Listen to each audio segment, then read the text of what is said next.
Hey guys, welcome back. It is Monday, the day after Easter. This 2-day project turned into a 3-month project. I'm getting stuff done. All right, let's show you. I did one last thing to the suspension. I thought I'd show you guys what I did. Okay, so CPP offers these. They're a front shock brace bracket. This guy right here. So I went in and added that to it. It's just a brace support. Because your shock is just coming off of one stud there, this little support. I don't know that it makes that a huge amount of difference, but hey, anything I can do to sure up the front end. Not that this is going to be an autocross truck being a long bed or anything, but I want it to perform well, and I don't want anything run into any problems. So let me show you guys kind of what it looks like. So when you get these from CPP, this is what it looks like. This bracket. It's supposed to articulate from one of the holes that's originally in the frame, but this one didn't line up at all. So the first thing I did was slot the bolt hole at the top a little bit. It's the hole that the speedometer goes into on this side. On the other side, I think it's just a hole. And then after slotting it, it still wasn't, I wanted it to be flat. You know, I wanted everything to sit flat, and it had to come up a lot. So I just drilled a new hole there and then drilled a hole here. Everything's sitting nice and flush. If I notice any movement at all, I'll just weld it in.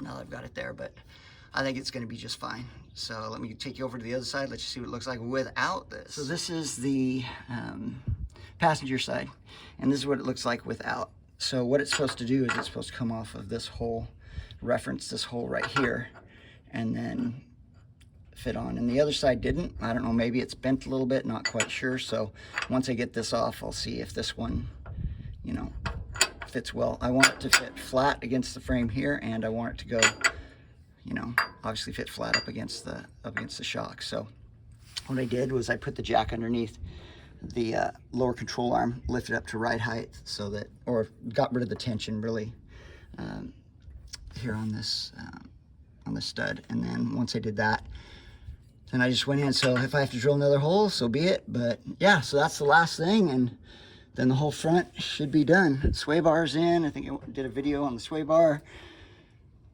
Everything else, all the linkage is in. This side, the brake line went in really well. That other side, I'm hoping I didn't cross thread it. I'm gonna have to, we'll see. Hopefully I don't have brake fluid leaking all over everything when I put it all together. So that's what we've got, guys. So let me put this guy in, and then we'll get going.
9/16 grade 8. There we go. All right.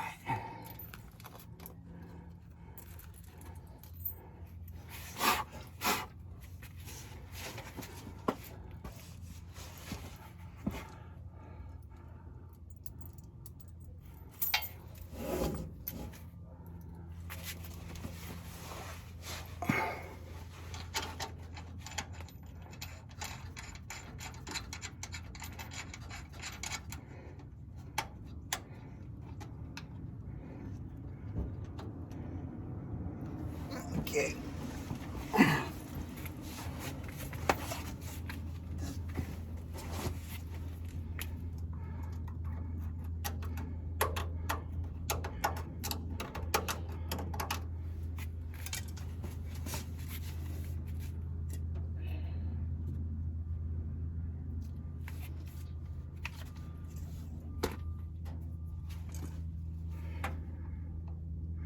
Alright, just get the center all dialed in here.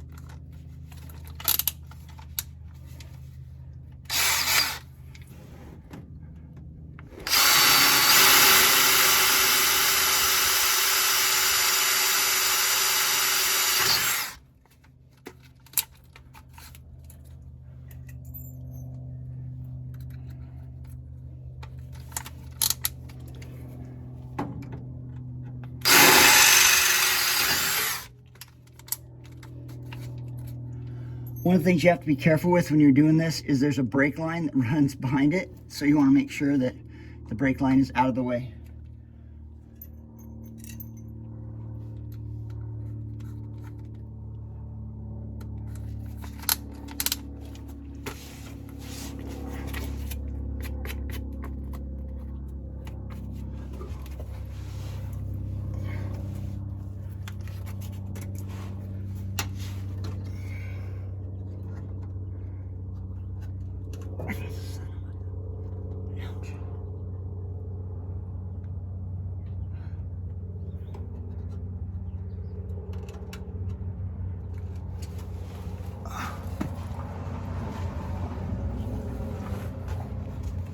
Ah, son of a gun. Huh. Piece of metal stuck in my thumb. Not fun.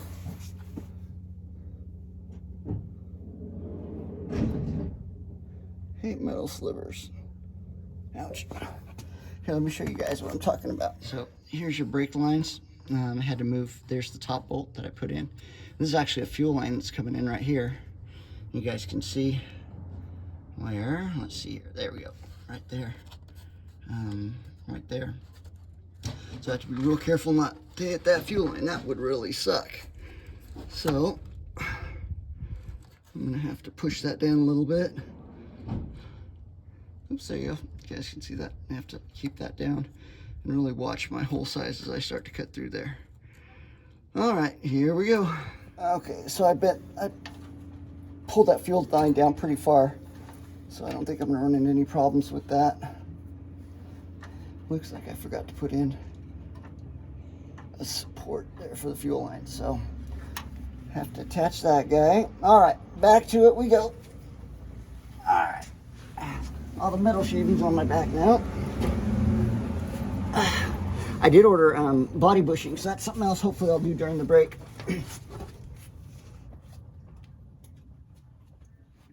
Okay, here we go.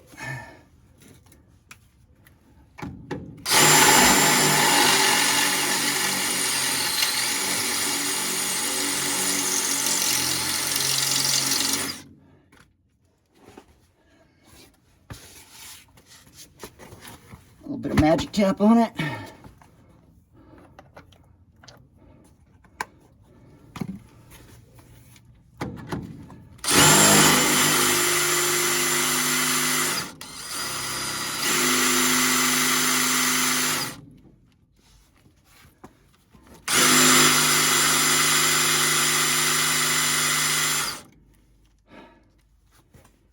drill bits are getting dull. There we go.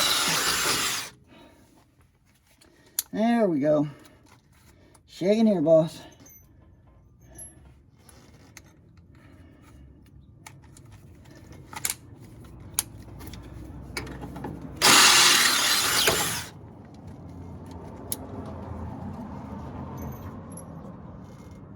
Shaking here, boss.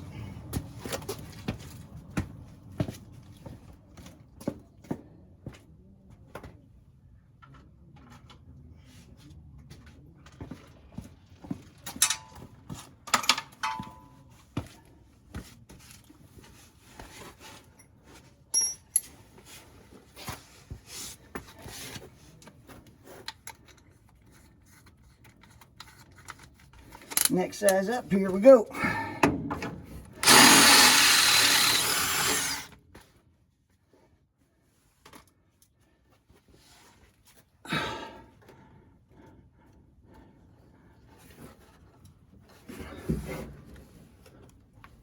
Way down from that fuel line. Okay, good, because this next one's going to be the big hole.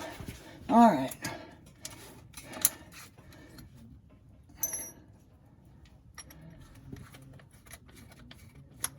Okay, here we go.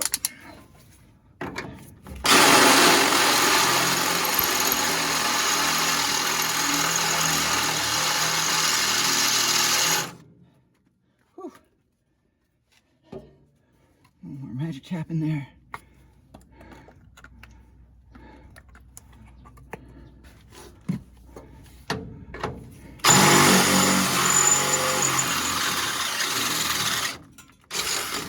There we go. Easy peasy. Well, now I'm going to vacuum up all these metal shavings. So turn you off and then we'll be back. So here are the holes that I cut. Got this one here and this one here. Gosh, I don't even know the size. Let's see here. That was the size that I cut. It's a 3/8. So use a 3/8 drill bit, cut those holes. And now we should be good to go. I'm going to use a paint pen on the inside here, clean it off real good, and then make sure it doesn't rust.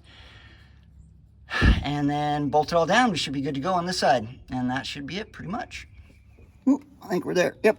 All right, so got rid of, or I wiped out all the cutting fluid, all the oil that I put in there, cutting oil. That's nice and clean. Should use brake clean on there, but I don't want to mess up the PR15 I've got on there. So, all right, let's get our little paint pen here. Get this dialed in.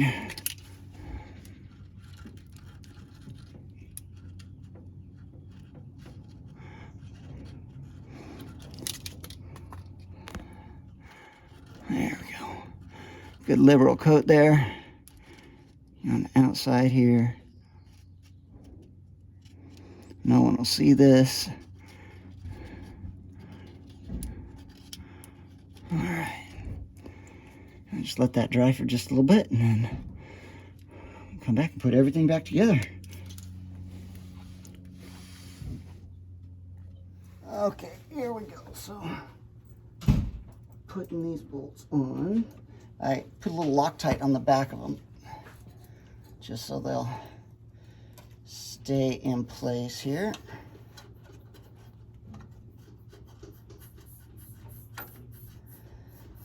There is, I messed with one of the fasteners for the brake line, and I don't know if I'm gonna attach it or not. No, I don't think so. I think it's gonna be all right the way it is. All right, if I want to, I can attach it to something else. Okay, so here we go. And this guy in.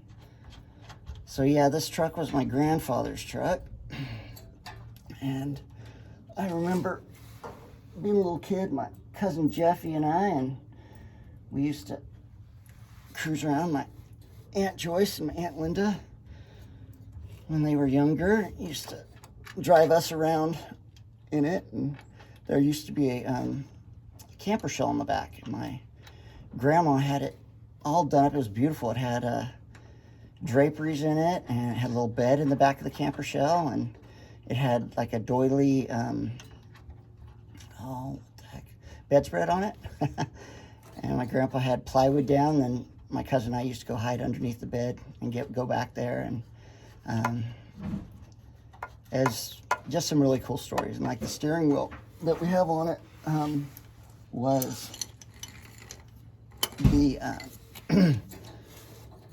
is the original steering wheel. And so myself, a lot of my cousins, my brother, my dad, my mom, my aunts and uncles, they've all touched that steering wheel. And it's pretty cool, you know, to keep it and to keep the truck running and to keep it in our family. When my grandfather passed away, this truck went to my Aunt Linda, and my cousin Dustin and his father, my Uncle Rob, worked on the truck. They rebuilt this engine. I believe they rebuilt it. It's a new short block. My father and grandfather and my brothers years and years ago were on a trip up to Oregon, and I think the engine seized or something happened to it. My grandpa's usually really good. He always put Marvel Mist Oil and always kept the truck in really good shape. So I don't know what exactly happened, but I know they were towing a trailer. And so, get this on here a little tight. And so they've got a new short block for it. But it's same year. And so Dustin and Rob rebuilt it, put a nice little cam in it. And this was Dustin's high school truck. And it's really cool. One of his high school IDs is I keep it in the glove box, which is really cool. And then when Dustin moved away to college and then became a police officer, the truck was at my aunt and uncle's, and I asked if I could buy it from him, and my aunt and uncle were kind enough to offer it to me. They actually gave me the truck, which was fantastic. So we kept it in the family, and it's a family heirloom. Grade 8 bolt. I'm really bad about snapping bolts, so I don't think I'm going to snap a grade 8 bolt, but I'll make sure that's down there tight. So yeah, that's the story on the truck. I bought the Ride-Tech suspension. Gosh, it was right before my wife and I got married. So almost 10 years now that it's been sitting in a box. I was thinking about that the other day. Wow, it's been a long time. So it's nice to finally get this put together, and yeah, all the other good stuff. So, all right, guys, so it's put on. Everything is there. I'm just going to go ahead and tighten this guy up, and we're done. So that's it pretty much as far as the front suspension. I don't see myself putting anything else on it. Everything that I could powder coat, that I was able to powder coat, I powder coated. If not, I used the PR15 on. Next thing I'm going to put, I did get the shorty headers. So I've got the shorty headers I'm going to put on. I'm debating on if I'm going to get those heat. There's a heat powder coat that you can have put on them. It's a silver.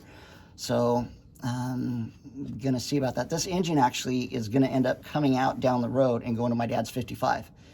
So I need to make sure that those shorty headers will fit in his vehicles. Well, I think they will. And I'm going to drop an LS in this guy. But for right now, it's fantastic. So I might talk to my dad, see if he can help me out a little bit on the powder coating of those, if it's going to fit. And then let me show you guys kind of what's going on in the next video series. Hey, switch this around. So, next video series, exhaust pipes.